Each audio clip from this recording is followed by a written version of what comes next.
গল্প বসন্তের স্পর্শ, লেখক মাইশা নুরাইন, পার্ট ৬-৭। সকাল পর নাস্তার পর সামিনা বেগম ইমাকে সাথে নিয়ে টেইলার্সের উদ্দেশ্যে বেরিয়ে পড়ে। মেহের বাড়িতে একাই থাকে, রুদ্র আর রিয়াজুল হক যার যার কাজে বেরিয়ে পড়েছে। শাশুড়ির পাশে ইমা অনেক সংকোচ নিয়ে চলছিল, খালি ভয় পাচ্ছিল কখন না জানি তিনি বকা দিয়ে বসেন। অবশ্য ভয় পাওয়ারই কথা, সেই কখন থেকে মুখ অফ রেখেছেন, একটা ভালো কথা তো দূর, খারাপ কথাও বলছে না। টেইলার্স বলতে ওনাদের কাছাকাছি ফ্ল্যাটের একজন মহিলা জামা কাপড় বানায়, সেখানে ইমাকে নিয়ে যায়। ড্রেসের মাপের দরকার আছে, তো সেই মহিলা সামিনা বেগমকে দেখে অনেক আপ্লুত হয়। সাথে ইমাকে চিনতে না পেরে বলে, ভাবি, কে এই মেয়ে, আত্মীয় নাকি? সামিনা বেগম একবার ইমার দিকে তাকান। ইমা ভয়ে মাথা নিচু করেছিল, বুঝতে পারে নতুন ঝামেলা আসতে চলেছে। তবে সামিনা বেগমের উত্তরে ইমা চমকে তাকায়। আত্মীয় না, আমার ছেলের বউ। আরে ভাবি, কবে বিয়ে করালেন ছেলেকে?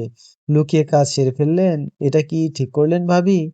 সামিনা বেগম হালকা হেসে বলেন, আসলে হঠাৎ হয়ে গেল তো, জানানোর সময় হয়নি। পরে বড় করে অনুষ্ঠান করব, তো তখন সবাইকে জানানো হবে। বাহ, বউ তো মাশাআল্লাহ অনেক সুন্দরী। বাড়ি কোথায় বউয়ের? কিভাবে হলো বলেন শুনি। সে ভাবি পরে একদিন সময় করে বলবো, এখন তাড়াতাড়ি মাপ নেন, ওদের আবার কাল পরশুর মধ্যে ফিরতি বাড়িতে যেতে হবে, একটু তারা আছেন বুঝেন তো। যত তাড়াতাড়ি পারেন বানিয়ে দিন। তাড়াতাড়ি করা তো কষ্টের, তবে চেষ্টা করব আমি।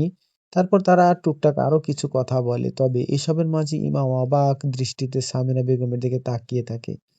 সে তো এ দুদিন মহিলার রাগী থমথমে চেহারাই দেখেছে, অথচ ওনাকে হাসলে অনেক সুন্দর লাগে। ওনার দিকে তাকালে মা মা ফিল হচ্ছে। মায়েরা বুঝি এভাবে মেয়েদের সব বিপদ থেকে রক্ষা করেন। অজান্তে ইমার চোখে পানি চলে আসে, তবে কেউ দেখার আগে তাড়াতাড়ি পানি মুছে ফেলে। তবুও কিভাবে যেন সামিরা বেগমের চোখে পড়ে যায় সেটা।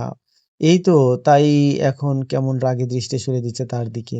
কিরে দোস্ত, গত রাতে কোথায় ছিলি? ফ্ল্যাটে না থাকবি, বাসায় ছিলাম। তাদের বন্ধুদের মধ্যে হিমেল একটু বেশি দুষ্টু।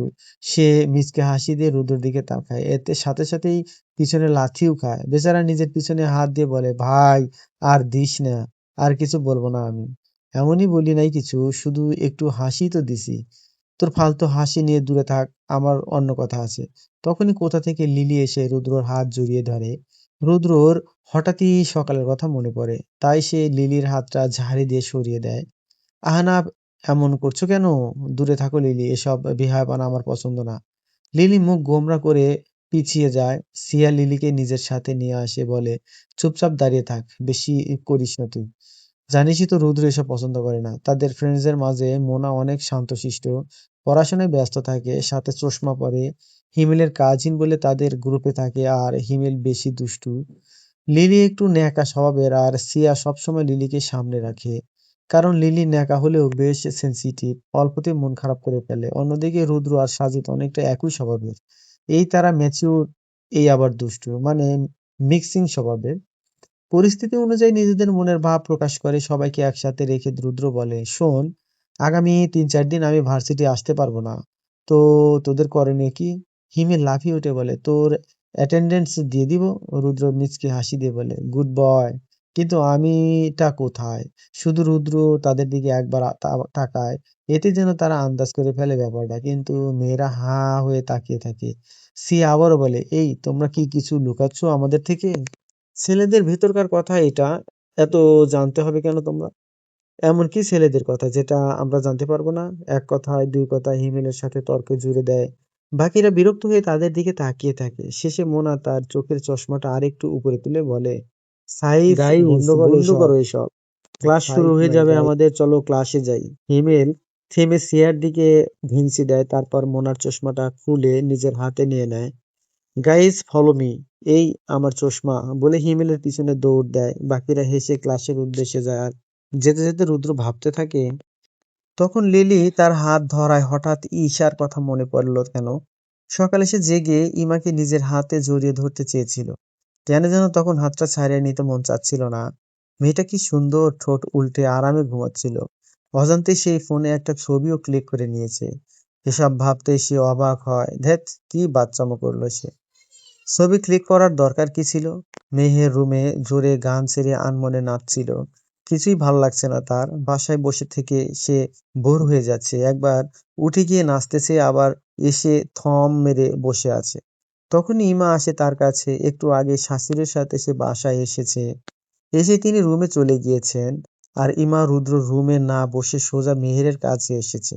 মেহেরকে থম মেরে বসে থাকতে দেখে বলে, কি হয়েছে তোমার মেহু? ভালো লাগতেছে না ভাবি? অনেক বোর হয়ে যাচ্ছি। ইমা কি বলবে না বলবে বুঝতে না পেরে হঠাৎই বলে ওঠে, আমাদের সাথে যাবে? কোথায়? আমাদের বাড়িতে। একটু ঘুরতে পারবে তুমি? আমাকে যেতে দিবে? তুমি একটু আম্মাকে বলবা? আমি আমি কিভাবে? আমার ভয় লাগে তো। আরে ধুর, তোমায় কিছু বলতে হবে না, বরং আমি বলতে গেলে বকবে আমায়। ইমা এখন পরে ঝামেলায়। সে কিভাবে বলবে, সে নিজেই ভয়ে মাথা তুলে তাকাতে পারে না, কিন্তু মিহু যেভাবে উৎসাহী হয়ে আছে এখন না বললে মন খারাপ করে ফেলবে। তাই সে বলে, আচ্ছা আমি তোমার আম্মুকে বলবো নি। মিহির খুশি হয়ে বসে থেকে ইমাকে জড়িয়ে ধরে। ইমা এতে চমকে যায়। এই মুহূর্তে নিজেকে মিহুর বড় বোনের মতো মনে হচ্ছে তার।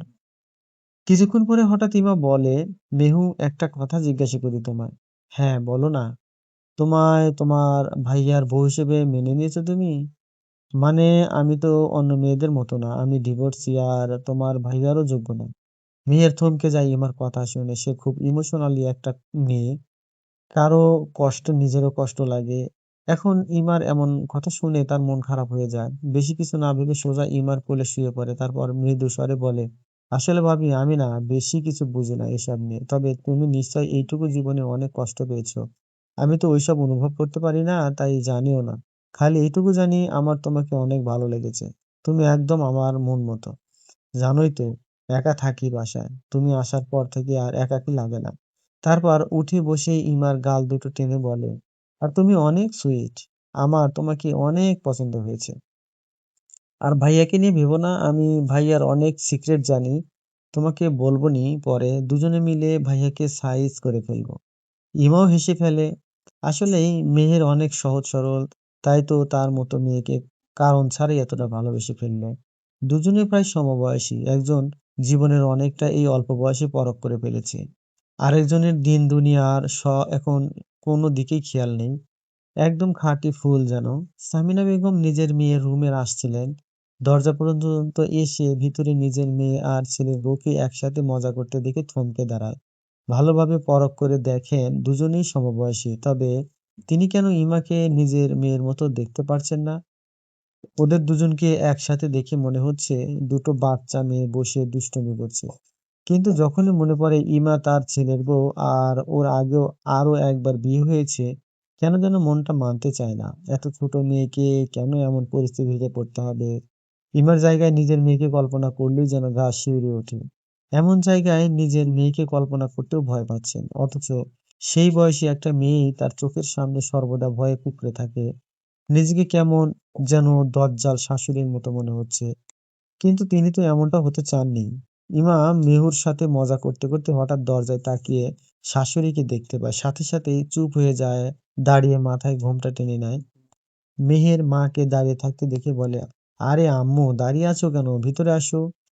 সামিনা বেগম নিজের ভাবনা থেকে বেরিয়ে আসেন। এতক্ষণে ভুলেই গেছেন কেন মেয়ের কাছে আসছিলেন তিনি। আম্মু কিছু বলবা? তোর জন্যই তো ভুলে গেছি। যাই হোক, দুপুরের খাবার খেতে আয়। আসলে তারা আজ বাইরে ছিল বলে রান্না হালিমা খালাই করেছেন। ইমাকে আজ রান্না করতে হয়নি। সামিনা বেগম চলে যেতে নিলে মেহেরের ডাকে, তারপর ইমাকে কনুই দিয়ে ঠেলা দিয়ে তারও যাওয়ার কথাটা বলতে হবে। সামিনা বেগম ভ্রু কুঁচকে তাদের দুজনের দিকে তাকান। ইমা ঢোক গিলে ভয়ে ভয়ে বলে, মানে কালকে আমাদের সাথে মেহুকে নিয়ে যাই আমাদের বাড়িতে? শুরুতে কি বলতে গিয়েও বলা হলো না। আম্মা, হুম, এখন আবার বলো। না মানে আমাদের সাথে মেহেরকেও আমাদের বাড়িতে নিয়ে যাব? ও বলছিল, তোমার শ্বশুরের সাথে কথা বলে দেখি, পরে জানাবো। বলেই তিনি চলে যান। এতক্ষণে ইমা জোরে শ্বাস নেয়। এতক্ষণ মনে হচ্ছিল যেন এখনই বকা খেলো বলে। তবে শাশুড়িকে আম্মা বলতে পেরে তার মনে অনেক শান্তি লাগে। তখনই মেহের খুশিতে জড়িয়ে ধরে বলে, আমার যাওয়া ফিক্সড মনে করো। বাবা কখনো না বলবে না। আম্মু রাজি মানে সব রাজি। মেহেরের খুশি দেখে ইমা শান্তি পায়। এই ২ দিনে ইমা যতটা খুশি হয়েছে গত ২ বছরে এইসবের একটাও টিকিটটাও পায়নি সে। একরকম সুখের অনুভূতি হচ্ছে তার। রাতে খাওয়া শেষে রুদ্র সোজা এসে বিছানায় শুয়ে পড়ে। আজ সে অনেক টায়ার্ড। সামনে ভার্সিটিতে একটা বাস্কেটবল ডিপার্টমেন্টের টুর্নামেন্ট আছে। বাস্কেটবল ক্লাবে রুদ্রর নাম লেখানো আছে। সে বেশ ভালোই খেলতে পারে। যেহেতু টুর্নামেন্টের বেশি একটা দেরি নেই, তাই আজ প্র্যাকটিস করে এসেছে। মাঝে তো আবার কিছুদিন গ্যাপ যাবে। ইমা এসে রুদ্রর শুয়ে গড়াগড়ি করতে দেখে অবাক হয়। রুদ্র তো এমন করে না, বেশ শান্তশিষ্ট থাকে। তাই সে অবাক হয়ে তাকিয়ে থাকে। হঠাৎই রুদ্র ইমার উপস্থিতি টের পেয়ে থেমে যায়। চুপচাপ ভদ্র ছেলের মতো শুয়ে থাকে আর ইমা অবাক হয়ে রুদ্রের কাহিনী দেখতে থাকে। এই না গড়াগড়ি করছিলে, এখনই আবার গম্ভীর হয়ে গেল। হঠাৎই মৃদু স্বরে বলে, আপনার কি খারাপ লাগছে? রুদ্র থতমত খেয়ে বলে, আর না, ঠিক আছে আমি। ইমা কিছুক্ষণ সেখানে দাঁড়িয়ে থাকে, বারান্দায় চলে যায়। এই বারান্দাটা ইমার বেশ পছন্দ হয়েছে। এখানে থাকা দোলনাটায় সে এখনো বসেনি, ভয়ে যদি রুদ্র বকা দেয়।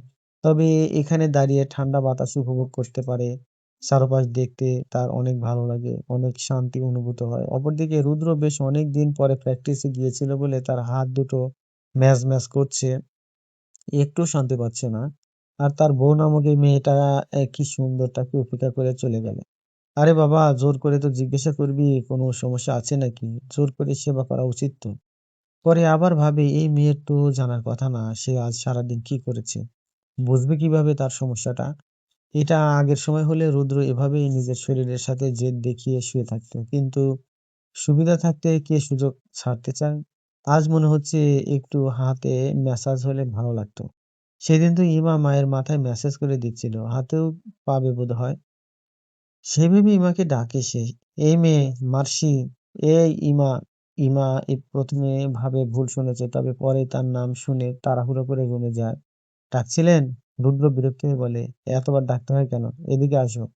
ইমা ভয় পেয়ে তাড়াতাড়ি এগিয়ে যায়, না জানি কখন মারতে আসে। ইমা যেতেই রুদ্র বলে, হাতে ম্যাসাজ করতে পারবে? কি? ম্যাসাজ মানে হাতে টিপে দাও, ব্যথা করছে অনেক। ইমা মাথা নাড়ে, সে পারবে। অবশ্য না পারলেও না করবে না সে, চেষ্টা করবে অন্তত। বসো এখানে, ভালোভাবে ম্যাসাজ করবে, আর আমি ঘুমালে একদম ডাকবে না। ইমা মাথা নাড়িয়ে বসে। তবে কোনো কথা না বলায় রুদ্র বিরক্ত হয়। এই মেয়ে এমন কেন, কথাই বলো না বেশি। এটা বেশি যন্ত্রণার। ইমা শাড়ির আঁচল ভালোভাবে গুছিয়ে রুদ্রর পাশে বসে। তারপর ধীরে ধীরে হাত টিপে দিতে থাকে। একটা সময় বেশ শক্ত ব্যায়াম করা তো। ইমার নরম হাতের ম্যাসেজ পেয়ে আবেশে রুদ্র চোখ বন্ধ হয়ে যায়। বেশ আরাম পায় এখন। আরাম পেয়ে প্রায় ঘুমিয়ে যাচ্ছিল, তখনই ফোনের আওয়াজে রেগে যায়। ইমাও আচমকা আওয়াজে চমকে উঠছিল। রুদ্র হাত বাড়িয়ে ফোনের দিকে দেখে লিলি ফোন দিয়েছে। রাত প্রায় 12টা বেজে গেছে। এত রাতে এই মেয়ে ফোন দিচ্ছে কেন? ফোন রিসিভ করতেই লিলি ওপাশ থেকে বলে, আহনাব কি করছো? আজব তো, এই রাতে মানুষ কি করে? ওহ, ঘুমিয়ে গিয়েছিলে নাকি? কি মনে হয় তোমার? কেন? দরকার থাকলে বলো, নয়তো রাখো, ঘুমাবো। রুদ্র বসে ফোনে কথা বলায় ইমা চুপচাপ বসেছিল। রুদ্র থেকে দূরত্ব বজায় রাখতে গিয়ে সে বিছানার অনেক কিনারায় ছিল, তাই একটু নড়তে গিয়ে হঠাৎই উল্টে পড়ে যেতে নেয়। এতে মৃদু চিৎকার করে উঠে রুদ্র হঠাৎই তার এক হাত দিয়ে ইমার এক হাত ধরে আটকে দেয়। মেয়েলি কণ্ঠ শুনে লিলি কিছু বলতে গেলে তখনই ফোন কেটে যায়। রুদ্র কেটে দিয়েছে। ফোন রেখেই সোজা ইমাকে একটা ধমক দেন। সমস্যা কি তোমার? এত সতর্কতা কেন? নাকি মাথা ফাটিয়ে গ্রামের মানুষদের বোঝাতে চাও তুমি এখানেও ভালো নেই? দেখলাম তো তাদের দরদটুকু। এতই দরদ থাকলে সেখানেও টিকতে পারলে না কেন? মেজাজটাই খারাপ করে দিল। সরো এখান থেকে। ইমা দ্রুত নেমে গেলেই রুদ্র শুয়ে পড়ে। ইমা বলতে যায়, আপনার হাত লাগবে না আমার। ঘুমাও গিয়ে, নয়তো গ্রামের বিশিষ্ট অভিভাবকরা পরে বলবে তোমায় অত্যাচার করেছি, ঘুমাতেও দেইনি। তাই চোখের নিচে ডার্ক সার্কেল পড়ে গেছে। ইমা অবাক হয়ে দাঁড়িয়ে থাকে। এমন করছেন কেন? সে তো আচমকা পড়ে যেতে নিচ্ছিল, সেই তাকে বাঁচালো, আবার বকাও দিচ্ছে। এমন কেন? রুদ্র চোখ খুলে তাকে দাঁড়িয়ে থাকতে দেখে পুনরায় ধমক দেয়। কি হলো, শুয়ে পড়ছো না কেন? আজব মেয়ে তুমি। ইমা ভয় পেয়ে তাড়াতাড়ি করে এসে বিছানার ওপর পাশে শুয়ে পড়ে। কি লোক রে বাবা! এই তো ভালো ছিল, হঠাৎই কি হয়ে গেল? ইমা বুঝতেই পারছে না। রাগটা কেন উঠলো? তার জন্য নাকি ফোনে থাকা ব্যক্তিটার জন্য? মেহের সুন্দর করে তৈরি হয়ে বসে আছে, পরনে তার একটা লং গাউন, সাথে হিজাব করা। তারই পাশে শাড়ি পরে ঘোমটা দিয়ে বসে আছে ইমা। সমবয়সী দুই মেয়ে, অথচ স্বভাব দুই রকম। চিন্তা ভাবনা, এমনকি পোশাকেও ভিন্নতা। সামিনা বেগমের এভাবে ভালো লাগে না। এই মেয়ে ইমা, এদিকে আসো। মেহু, তুইও আয়। দুই মেয়েকে রুমে নিয়ে ইমার হাতে একটা থ্রি পিস ধরিয়ে দিয়ে বলে এটা পরে আসতে। ইমা সেটা পরে আসলেও মেহুকে বলা ইমাকে সুন্দর করে হিজাব করে দিতে। মিহু ভদ্র মেয়ের মতো মায়ের কথা মতো কাজ করে সামিনা বেগম যেমনটা ভেবেছিলেন, থ্রি পিস হিজাবের পর ইমাকে আরো সুন্দর লাগছে। মিহু নিজেও ইমার অনেক প্রশংসা করেছে। হঠাৎই সে ড্রেসিং টেবিল থেকে কাজল নিয়ে ইমার চোখে লাগিয়ে দেয়। এতে যেন ইমার সৌন্দর্য আরো ফুটে ওঠে। এখন যেন পাশাপাশি দুই মেয়ের বেশ মানাচ্ছে। এতক্ষণে মানানসই লাগছে। এর আগে শাড়িতে অনেক বড় মনে হচ্ছিল। এরই মাঝে রুদ্র চলে আসে। সে কি কাজ যেন একটু বাইরে গিয়েছিল। মেয়েদের তৈরি হতে বলে সে বাহির থেকে ঘুরে এসেছে। এসেই মায়ের সাথে কথা বলার সময় মেহু আর ইমা রুম থেকে বের হয়। সেদিকে চোখ পড়তেই রুদ্রর কথা আটকে যায়। ইমাকে এর আগে সে শুধু শাড়িতেই দেখেছে। তখন থেকে অনেক বড় বড় লাগতো, কিন্তু এখন এই অবস্থায় যেন বাচ্চা মেয়ে লাগছে। মেহুর পাশে মেহুর মতোই আরেকটা বাচ্চা মেয়ে। ভাইয়াকে দেখে মেহু দৌড়ে কাছে এসে বলে, ভাইয়া দেখো ভাবিকে অনেক সুন্দর লাগছে না? আমি সাজিয়ে দিয়েছি কিন্তু। রুদ্র আনমনে উত্তর দেয়, মাশাআল্লাহ। ও ভাইয়া বলো না কিছু। আমি সাজিয়েছি, সুন্দর লাগছে না? রুদ্র সম্বিত ফিরে বোনের দিকে তাকিয়ে গাল টেনে বলে, তোকে অনেক সুন্দর লাগছে। আরে আমার কথা বলিনি তো, আমি ভা আপুর কথা বলেছি। রুদ্র এক পলক ইমার দিকে তাকিয়ে বলে, সুন্দর। সামিনা বেগম পাশ থেকে মেয়েকে ধমকে দিয়ে বলে ওঠেন, এই আপু কিরে, আপুকে আমাকে ধমকাচ্ছ কেন? সেদিন ভাবি বলায় ভাইয়া বকলো, এখন আপু বলায় তুমি বকছো। আমি কি করব? ইমা জামা খামচে ধরে চুপচাপ দাঁড়িয়েছিল। রুদ্রর ছোট প্রশংসায় মন হালকা হয়ে গিয়েছিল। খুশি লাগছিল তার, অথচ পরক্ষণেই মিহুর কথাটা শুনে মন খারাপ হয়ে যায়। কিন্তু সেটা প্রকাশ করে না, কারণ রুদ্রর প্রতি যে মন খারাপের অধিকারটা তৈরি হয়নি তার। গাড়িতে বসে বসে ঘুমাচ্ছে মেহের। প্রথমে তো অনেক উৎসাহী ছিল সে, তবে অল্প সময়ের মাঝেই ঘুমে কাদা। বাড়ির গাড়ি করে তারা রওনা দিয়েছে। অনেক বলে রিয়াজুল হক ছেলেকে দুদিনের জন্য থাকতে রাজি করিয়েছেন। রুদ্র রাজি হওয়ার পিছনের অন্যতম কারণ মেহের। কারণে এই যাত্রা নিয়ে সেই বেশি আগ্রহী, তবে ইমার মধ্যে বিশেষ কোনো আগ্রহ প্রকাশ পাচ্ছে না। বর্তমানে গাড়িতে ব্যাক সিটের মাঝে ইমা বসে আছে। তার এক পাশে মেহের তার কাঁধে মাথা রেখে ঘুমাচ্ছে, আর অপর পাশে রুদ্র বসে বসে ফোন দেখছে। ইমা চুপচাপ মাথা নিচু করে বসেছিল। মূলত এভাবে রুদ্রর এত কাছাকাছি বসে তার অনেক সংকোচ লাগছিল। তবে রুদ্রর কাছে যেন এসবের কোনো প্রভাব পড়ছে না। সে আরামে জায়গা নিয়ে বসে ফোন দেখছে। ইমা বসে থেকে বোর হয়ে যায়। তাই কৌতূহলী বশত রুদ্রর ফোনের দিকে আড়চোখে তাকিয়ে থাকে। রুদ্র র‍্যান্ডম কিছু ভিডিও দেখছিল। এর মাঝে কিছু ফানি ভিডিও ছিল। ইমা দেখার এক পর্যায়ে হঠাৎই ফানি ভিডিও আসে। ইমা অনেক মনোযোগ দিয়ে দেখছিল। তাই ভিডিওটা দেখে সে হঠাৎই জোরে হেসে দেয়। তার একদমই খেয়াল নেই তার পাশে বসা রুদ্র তখন ফোন রেখে তার হাসির দিকে তাকিয়ে আছে। হাসতে হাসতে তার চোখে পানি চলে আসে। হাত দিয়ে চোখ মুছতে গিয়ে হঠাৎ নিজের অবস্থানের কথা মনে পড়ে। মাথা তুলে তাকিয়ে দেখে রুদ্র তারই দিকে ভ্রু কুঁচকে তাকিয়ে আছে। ইমা প্রচন্ড লজ্জায় পড়ে যায়। হুট করে মুখ ফিরিয়ে জানালা দিয়ে বাহিরের দিকে তাকায়। এই পর্যায়ে ইমার মনে হচ্ছিল মেহুকে পারলে মাঝে বসিয়ে সে নিজে ওপর দিকে গিয়ে বসতো। তবে হয়তো এমন পরিস্থিতির সৃষ্টি হতো না। অপরদিকে রুদ্র অল্প সময়ের জন্য ইমার হাসির মাঝে ডুবে গিয়েছিল। মেয়েটা হাসলে অনেক কিউট লাগে তো। অথচ মেয়েটা তো হাসি তো দূর, কথাও বলতে চায় না। রুদ্র বেশি না ভেবে আবারও নিজের ফোনে মুখ গুজে, যদিও থেকে থেকে তার নজর ইমার দিকেও যাচ্ছিল, যে সেই কখন থেকে বাহিরে তাকিয়েছে আর নড়নচড়ন করছে না। সোজা হয়ে বসো। একভাবে বসে থাকলে তো ঘাড় ব্যথা হয়ে যাবে। তবে ইমার কোনো সাড়া শব্দ নাই। একটু উঁকি দিয়ে তাকিয়ে দেখে ইমা মিহুর মাথায় নিজের মাথা ঠেকিয়ে ঘুমিয়ে গেছে। আসলে ইমাদের বাড়ি শহর থেকে অনেকটা ভিতরে, আর জ্যামে পড়লে অনেকটা সময় লাগে। এইটুকু দূরত্ব রুদ্র অনায়াসে কাটিয়ে দিতে পারবে, কিন্তু মেয়ে দুটো পারল না। রুদ্র কিছু একটা ভেবে ইমার গালে হাত দিয়ে মাথাটা আলতো করে নিজের কাঁধে রেখে দেয়। হাতের নিচে ইমার সফট গালের ছোঁয়া পেয়ে মেহুর মতোই ইমার গাল টেনে দেয়।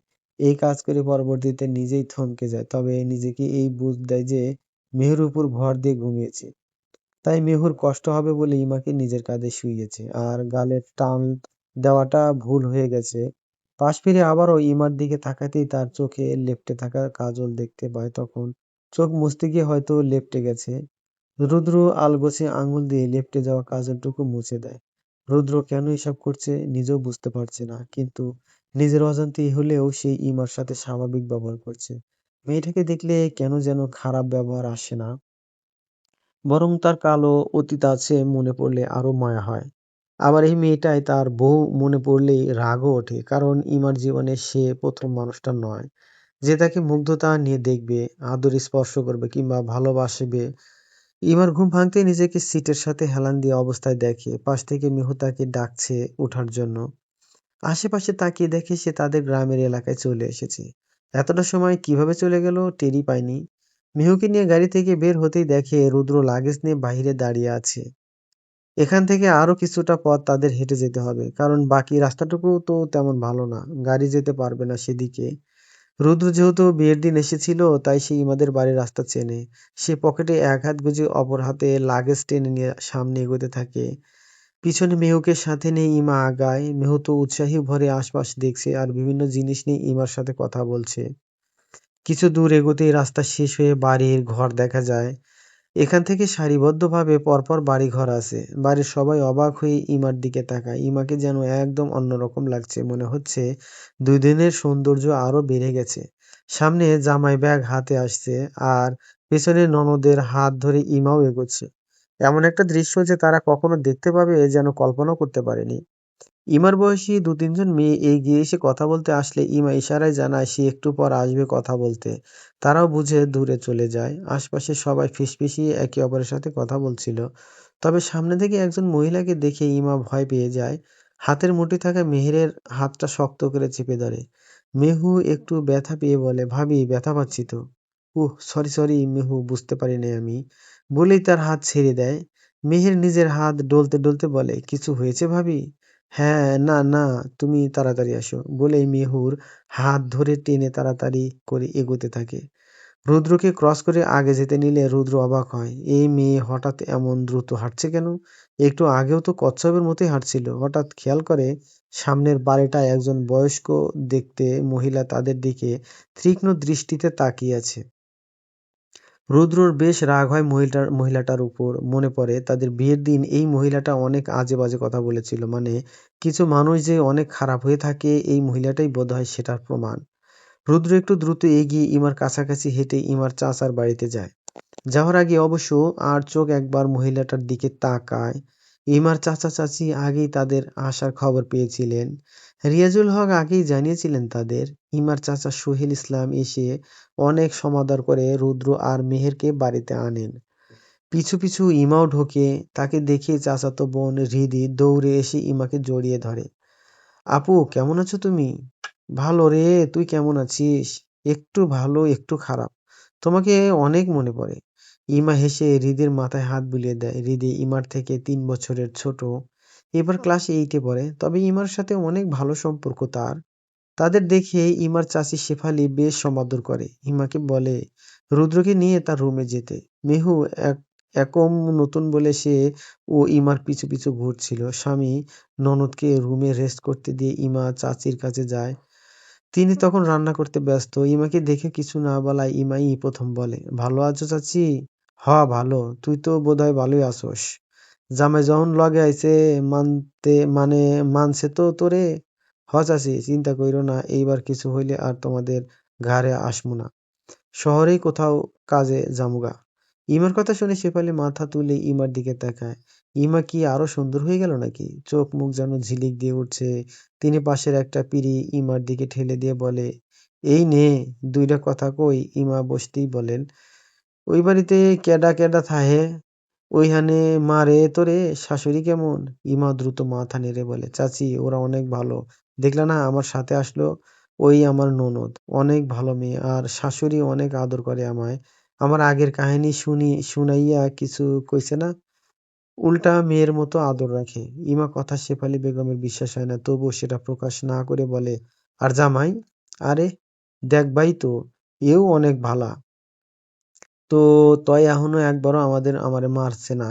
তুমি তো বলছিলা জামের বউরে মারলে সেটা স্বাভাবিক ব্যাপার।" শেফালী বেগম কি বলবেন বুঝতে পারেন না। আগে ইমা যদি কখনো বলতো জামাই তারে মারে, তিনি তো এসব প্রথমেই বলতেন ইমাকে সান্ত্বনা দেওয়ার জন্য। মেয়েটা ওইসবই মেনে নিয়েছে। অথচ এটা কখনো দেখলেন না জামাই বউরে মাইর দেওয়া স্বাভাবিক হলে তার চাচা কেন ওনারে মারে না? এই মেয়েকে তিনি কি বলবেন, সহজ সরল নাকি বলদ? ইমা রান্নাঘর থেকে ঘরে আসে। তখনই হৃদি এসে জানায়, আপা জানো, ওই সজ্জিবারে না পুলিশে ধইরা নিয়ে গেছে। সজীব নামটা শুনেই ইমা চমকে যায়। হৃদির দিকে তাকিয়ে বলে, কেন? কেয়ার বলে গাঞ্জা খাইছে, আরো কি কি নাকি, তুমি এইটা জানতা না? তখনই ইমার রুম থেকে রুদ্র বেরিয়ে আসে। রুমে বসে তার বন্দি বন্দি লাগছিল। তার উপর রুমের ভিতরে ইন্টারনেট পাওয়া যায় না, ফোন দেখেও শান্তি নেই। কি হয়েছে? হৃদিকে ইমা থামাতে যায়, তবে হৃদি ফট করে বলে, আবার আগের জামাই রে পুলিশে ধইরা নিয়ে গেছে। ওই যে যেদিন বিয়া হইল না আপনাগোর, ওই দিন রাতেই ধরা খাইছে। অনেক বজ্জাত একটা বেটা ছিল। রুদ্র ইমার দিকে তাকায়, যে কি না তখন মাথা নিচু করেছিল, মনে মনে ভয় পাচ্ছিল। এইসব হয়তো রুদ্র শুনলে ভালো লাগবে না, তবে হৃদি তো বলেই দিল। তবে রুদ্র এসব কথা পাত্তা দেয় না, উল্টো ইমাকে বলে, মার্সি, আমায় ফ্রেশ হতে হবে, কোথায় কি করব দেখিয়ে দাও। মার্সি কেডা? আমি তো হৃদি। রুদ্র হেসে বলে, আমি তোমার আপুকে বলেছি। হৃদি একটু লজ্জা পেয়ে যায়। আপু তাড়াতাড়ি নিয়ে যাও, আমি আম্মার কাছে যাইতাছি। হৃদির দৌড় দেখে রুদ্র হেসে ফেলে। ইমা তখন তার হাসির দিকেই তাকিয়েছিল। রুদ্র বুঝতে পেরে গলা খাকারি দিয়ে বলে, কি হলো, চলো। ইমা মাথা নেড়ে রুদ্রকে নিয়ে কলপারে নিয়ে আসে। পিছু পিছু ইমার সাথে মেহেরও আসে। অনেক আলসে লাগছে তার। ইমা দুজনকে ফ্রেশ হতে দিয়ে চাচির সাথে খাবার গোছাতে হেল্প করে। তাদের আসতে আসতে দুপুর হয়ে গেছে। এতক্ষণে সবারই ক্ষুধা লেগে গেছে। ইমার চাচা একজন কৃষক। কৃষি জমির পাশাপাশি বাড়িতে হাঁস, মুরগি, গরু, ছাগল পালেন। এসব দিয়ে মোটামুটি ভালোই সংসার চলছে। তাছাড়া কন্ট্রাক্টে বিভিন্ন কাজ করেন। ইমা বাড়িতে থাকতে সেও হাঁস মুরগি পালতো। চাচা আসতেই তিনি রুদ্রকে সাথে নিয়ে খেতে বসেন। রুদ্র কোনো রকম রিয়াকশন দিচ্ছে না। ওকে দেখে মনে হবে সব যেন স্বাভাবিক। মেহের তো ইমার পিছু পিছুই ঘুরছিল, তাই খাবারের সময় ভাইয়ের সাথে বসিয়ে দেয় তাকে। ইমা পরে চাচির সাথে বসবে। চাচার সাথে টুকটাক আলাপ করতে করতে রুদ্ররা খাবার শেষ করে। তারপর ইমা তাকে রুমে রেস্ট করতে পাঠায়। তবে ভাইয়ের সাথে তো আর মেহের থাকতে পারবে না, তাই তাকে হৃদের সাথে অন্য রুমে পাঠায়। মেহের অনেক মিশুকে মেয়ে হওয়ায় সহজেই হৃদির সাথে মিলে গেছে। তাছাড়া হৃদিও অনেক ভালো একটা মেয়ে। দুজনেই বেশ প্রাণবন্ত। দুপুরের খাবারের পর সবাই একটু রেস্ট করতে যায়। তাদের সম্পর্ক স্বাভাবিক দেখাতে ইমাও রুমে গিয়ে বসে, অথচ বাসায় সারাদিন রুদ্রকে পাওয়াই যায় না। সেই সকালে বেরিয়ে যায়, আর বিকেলে এসে আবার বেরিয়ে যেত। সোজা রাতে আসতো, তারপর খাওয়া দাওয়া করে ঘুম। রুদ্র কি সবসময় এমনই করে, নাকি ইমা আসার পর এমন করছে সেটা ইমা জানে না। রুদ্র বিরক্তি নিয়ে বিছানায় শুয়েছিল, খালি ফোন হাতে নিয়ে রাগে গজগজ করছে। ইমা ভয়ে রুদ্রর থেকে দূরে সরে যায়, এতে যেন রুদ্রর রাগ আরো বেড়ে যায়। একটু শব্দ করেই বলে, সমস্যা কি, দূরে গেলে কেন? আপনি এমন করছেন কেন, কিছু হয়েছে? ধুর, একদম নেট পাওয়া যায় না। আমার রাগ উঠতেছে প্রচুর। কথা বলার মতো মানুষ নেই, যে আছে সে মানুষ কম, জড় পদার্থই বেশি। জড় পদার্থ শুনে ইমা নিজেকে কল্পনা করছে সে জড় পদার্থ হলো তাকে কেমন লাগবে। চেয়ারের উপর তার মাথা, এটা ইমার চেয়ার। আমার আলমারির উপর আমার মাথা বসালে সেটা ইমা আলমারি। ভাবনা থেকে ফিরে দেখে রুদ্র এখনো কেমন গজগজ করছে। সে আর কিছু না বলে সোজা রুম থেকে বেরিয়ে যায়। রুদ্র রাগে বিড়বিড় করতে থাকে, এখানে আসাটাই তার ভুল হয়েছে, না আসলেই ভালো হতো। মেহুটা তো সুন্দর একটা মেয়ের সাথে কথা বলছে, আর সে একটা মেয়ে তো দূর, ছেলেও পারছে না কথা বলার জন্য। হঠাৎই ইমার চাচা আসেন রুমে। রুদ্র ওনাকে দেখেই ভদ্র ছেলের মতো উঠে বসে। বসুন চাচা। বলছিলাম কি, রুদ্র বাবা, তুমি যদি চাও তোমায় একটু বাইরে থেকে ঘুরাইয়া আনতে পারি। আমাদের আবাদি জমিগুলো আশপাশের এলাকায় ঘুরাইয়া নিয়ে আসি, তোমার ভালো লাগবে তাইলে। রুদ্র দেখে চাচার পিছন থেকে ইমা উকি দিচ্ছে, তার মানে এই মেয়েই চাচাকে এসব বলে এনেছে। ইমার দিকে একটু রাগী দৃষ্টি ছুড়ে দিয়ে সে বলে, আচ্ছা চলুন চাচা। রুদ্র বেরিয়ে যেতে ইমা বুকে হাত দিয়ে শান্তির নিঃশ্বাস ফেলে। এতক্ষণ ভয়ই পাচ্ছিল সে। রুদ্রকে দেখে মনে হচ্ছিল হয়তো ভূত ভর করেছে ভিতরে। কেমন রাগ দেখাচ্ছিল, আবার বিড়বিড় করছিল। তাই তো তাড়াতাড়ি চাচাকে বলে রুম থেকে বিদায় করলো। ভাবছিল এখন নিজে একটু রেস্ট করবে। তবে রিদি এসে বাধা দেয়। আপা, দুলাভাই কই? তোর আব্বার লগে গেছে বাইরে। ও আচ্ছা, আমি তোমার ননদরে নিয়ে সামনে থেকে ঘুরে আসি, তুমি যাইবা? ইমা যেতে চাচ্ছিল না, কারণ আশপাশের বাড়ির কিছু মানুষ আছে যারা উল্টাপাল্টা কথা বলতে বেশি পছন্দ করে।